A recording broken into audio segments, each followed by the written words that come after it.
আজিৰ ভিডিঅ'টো ৰাতিপুৱাই আৰম্ভ কৰিছোঁ।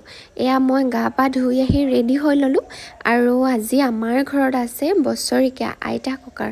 তাকে বোলো আপোনালোকৰ আগতো ভিডিঅ'টো শ্বেয়াৰ কৰোঁ আৰু এয়া ভকত এজন দুজনকৈ আহিছে আৰু মই ভকতৰ কাৰণে ভিতৰত চাহ ৰেডি কৰিছোঁ। এয়া শৰাই সজাই ল'লে ভকতে আৰু শৰাই সজাই মেলি এতিয়া নাম লৈ আছে ভকতে, চাওকচোন।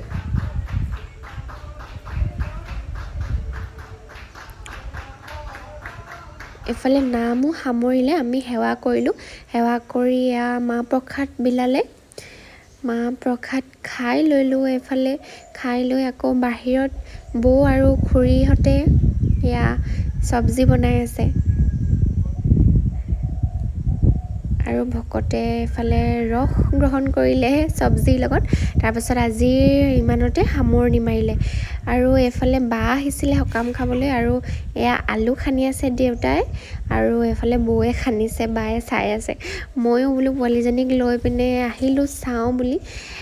পোৱালীজনী টোপনি যাবলৈ বিচাৰি আছিলে, সেইটো কাৰণে তাইক পিঠিতে লৈ ল'লোঁ। আপোনালোকে নাহাঁহিব দেই, মই তাইক এনেকেই লওঁ।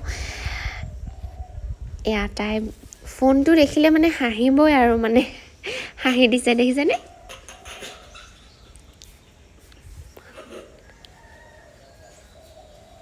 আলু যে আমাৰ বেছিকৈ নোলালে, এজোপাত অকল 2-3টাহে ওলাইছে জানেনে? তাকো পোকেই খালে আলুবোৰ। আগতে আকৌ বহুত ওলায়, এইবাৰ আলুৱে নোলালে।